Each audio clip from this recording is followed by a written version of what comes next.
Bon les petits bichons, c'est Laurent Jacquet pour Laurent Jacquet Vidéo Show. J'espère que tout va bien. Aujourd'hui, je vous tourne une petite vidéo toilette. Alors parce que tu vois, je suis en train donc de rénover toute une salle de bain. Donc tu vois, j'ai fait ce magnifique plafond, etc. Tiens, regarde, je te fais. Tu vois, je suis en train de faire un peu les étanchéités de la douche, etc. Enfin bref. Donc c'est-à-dire que je suis chez ces clients très sympas. Qui ont donc un WC normal, et dans le cadre de la rénovation de la salle de bain, 8 fois sur 10 quand on fait ça, les gens nous font faire aussi les WC.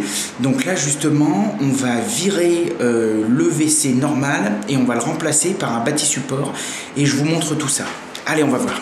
Alors tiens, tu vois, j'ai déjà commencé à préparer mes trucs pour filmer, donc voilà la bête. Donc en gros WC normal, hein, bon, tu vois, on a déjà détapissé, enfin j'ai déjà détapissé, j'ai déjà viré pas mal de trucs.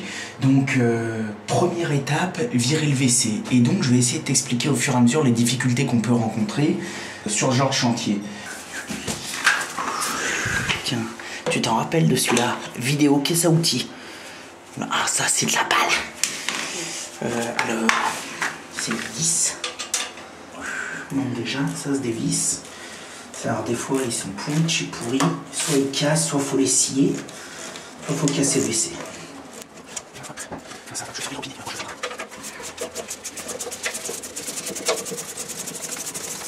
Ok, ça c'est bon, ça c'est bon, ça hop, on y range tout de suite. Bon, j'ai dévissé en bas, prochaine étape, donc ça qui met un petit coup de pince pour fermer l'arrivée d'eau, parce que des fois c'est des vieux trucs, ça merdouille, donc en espérant que ça ferme bien, sinon il faudra que j'aille couper l'eau. Hop, on tire la chasse. Ça n'a pas l'air de se remplir. Pour être sûr, on décroche la chasse. Ok, donc là le robinet il ferme bien. Jusque là, pas de problème. Ça. Ensuite, ce qu'il faut faire, il faut vider le réservoir. Donc un seau, une éponge. C'est de l'eau propre. Bon, vous mettez quand même des gants et tout, mais bon, normalement, là, ça ne craint rien. Hop. Donc, on va enlever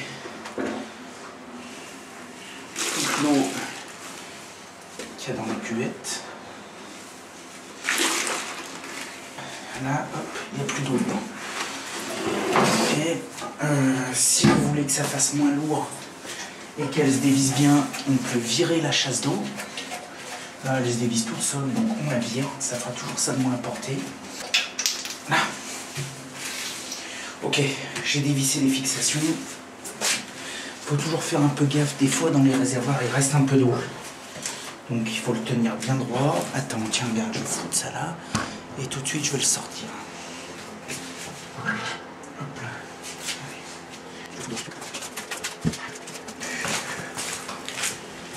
Ok, donc là normalement il n'y a plus rien qui le tient. C'est bon. Des fois il peut y avoir un petit joint ciment ou silicone, donc soit avec une lame de cutter, soit.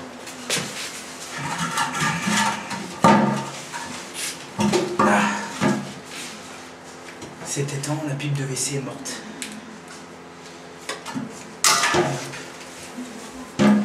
On sort le chiotte. Allez, ça c'est bon. Donc là j'ai démonté le chiotte. Donc là tu vois avec quoi tu vas te retrouver comme ça.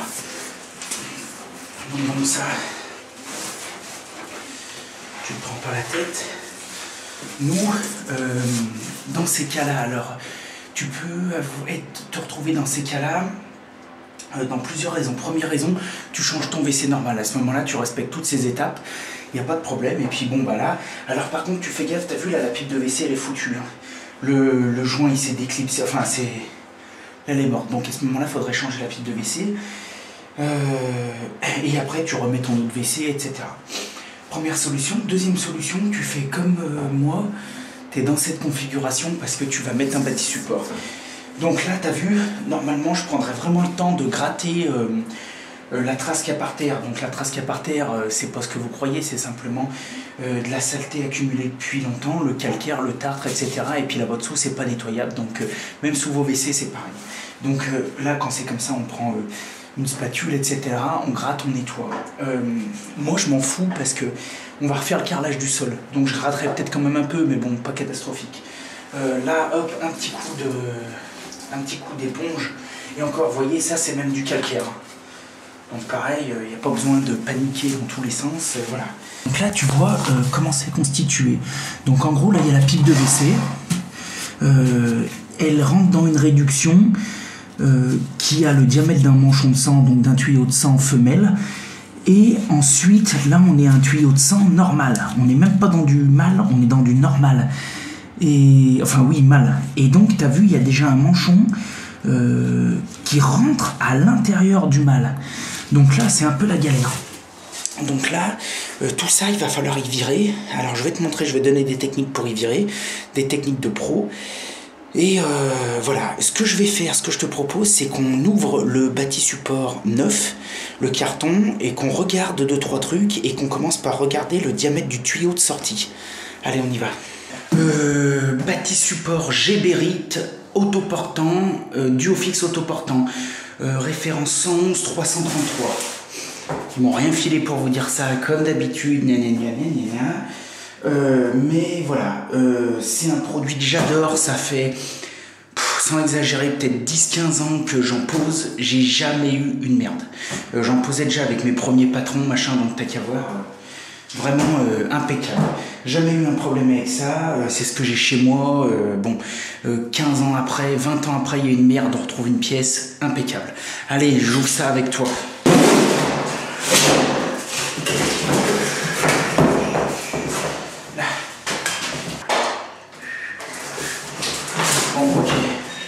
On déballera le reste après. Ce qui m'intéresse pour l'instant, c'est ça. Donc ça, c'est le tuyau d'évacuation du bâti support qui va être pris sur le bâti et qui va dans le sol, d'accord? Donc ça m'intéresse. Diamètre 100. Donc ça, c'est fait pour rentrer dans un manchon de sang. Donc ça veut dire qu'il va falloir qu'on se coltine à virer la pipe de WC. Donc pour faire ça, je vais te montrer comment je fais. Donc il faut une scie. Bon, tu vois, moi j'ai une scie à PVC comme ça, ça va bien. Un décapeur thermique, sèche-cheveux ça va pas, ça suffit pas, il faut vraiment un décapeur thermique. Décapeur thermique, bon bah moi j'ai un pro, mais sinon tu vas à Brico, il y a tous les prix.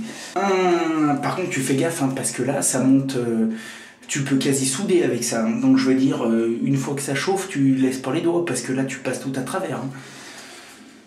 Un vieux tournevis, donc tu vois, moi là j'ai un tournevis balourd de Brico, enfin machin que je m'en fous, un vieux tournevis. Ok. Donc, première étape, on va venir couper ça. Ok. Donc là, hop, tu vois, voilà, c'est coupé. Ensuite, le but, c'est de venir essayer de découper le blanc. Donc tu vois, la partie mâle de la pipe de WC, elle est encore dedans vu qu'elle est collée. Donc le but, c'est d'essayer de la découper, au moins de la fendre à un endroit.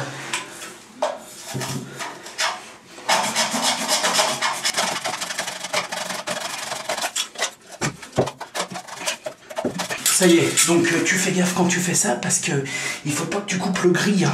Enfin il faut pas que tu coupes le truc extérieur, faut juste couper celui intérieur. Là t'as vu, crac, j'ai fait un trait. Tu le vois là, le trait de coupe. Donc là, ce trait de coupe, si tu vois, on voit le gris dessous. Donc ça veut dire que c'est sûr que j'ai traversé. Donc là, on va venir avec le décapeur en fait, on va venir chauffer les plastiques, les rendre un peu malléables, fondre un peu la colle, etc. Et après, on essaiera, du fait que tout ça va devenir mou, ça va bouger, etc. Ça va décoller et crac, normalement, on pourra décoller le raccord.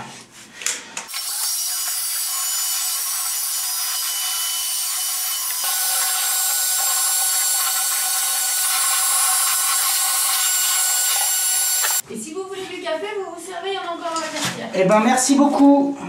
Allez, à toutes. Putain, ils vous apprennent pas ça dans les écoles de plomberie, hein. C'est bien dommage. Parce que tu vois, là, on se fait vraiment chier. Chier, on s'emmerde. C'est la vraie vie, ça. Tu vois, je te le cache pas. Je pourrais faire une petite vidéo comme tous ces vendeurs salade avec une minette avec les ongles, tu sais, bien beaux. en train d'installer un magnifique bâti support qui va tout seul, mais la vraie vie c'est ça. Même si j'ai rien contre ces dames qui bricolent, au contraire je les encourage. Mais dans la vraie vie, on se chie. Ouais.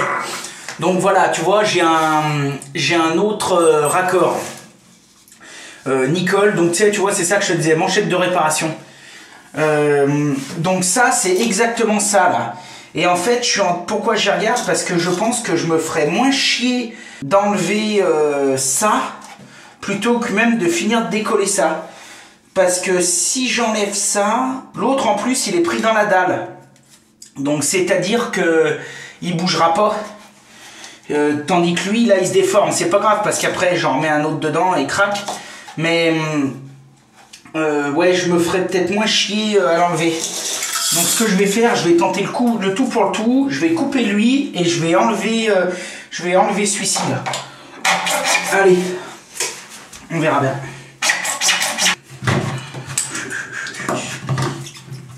Là, putain, 2 minutes.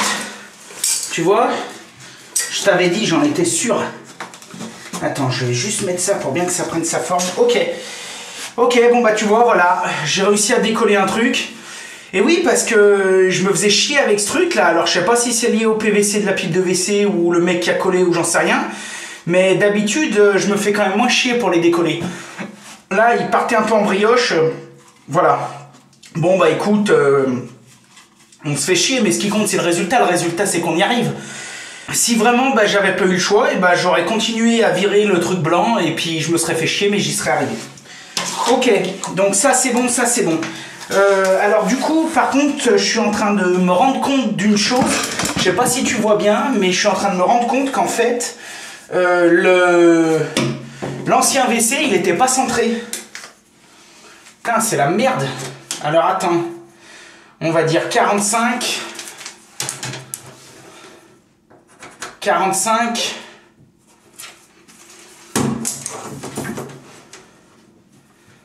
Là, l'axe du chiotte, il est là. Donc l'axe du chiotte, c'est 47,5. Je vais vérifier. Ouais, à quelque chose près, c'est ça, ouais. Ok.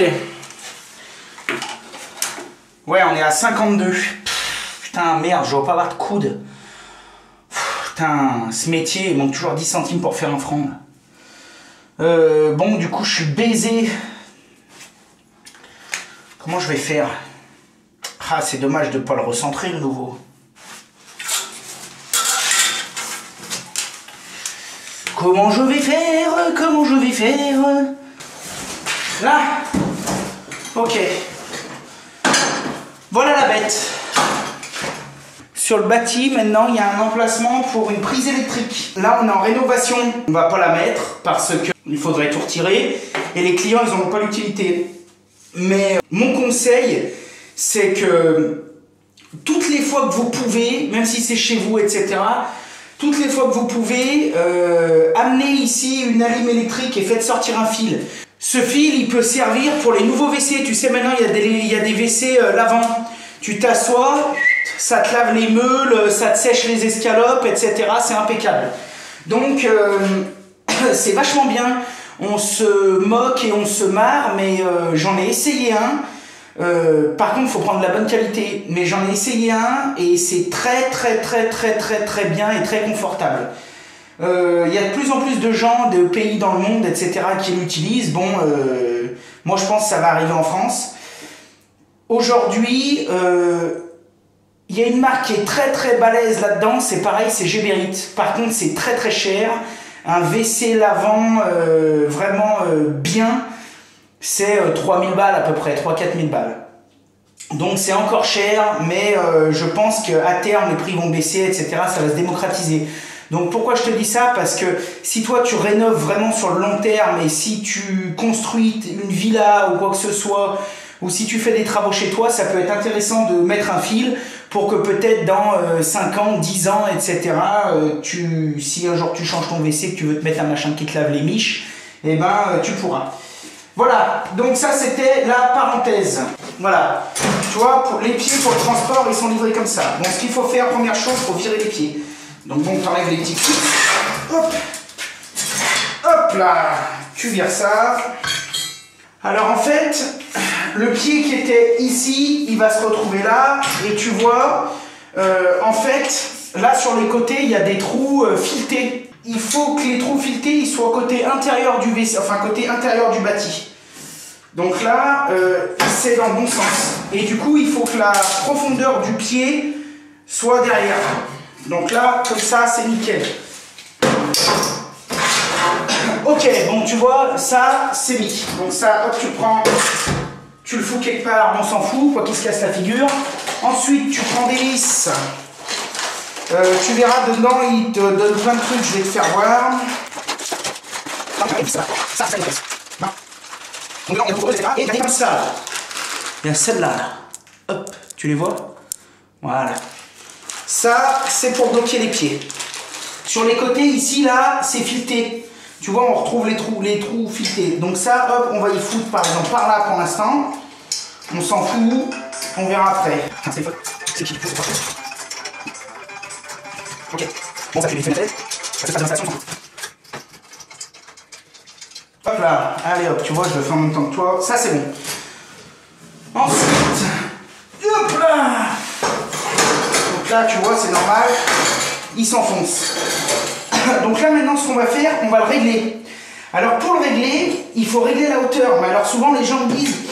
Oui, mais quelle hauteur, etc. Parce que moi, je suis en construction, j'ai encore pas coulé mes chapes, j'ai encore pas coulé tous mes trucs, donc c'est la merde. Il y a un truc qui est bien pratique chez Geberit, mais bon, peut-être que chez les autres, c'est pareil.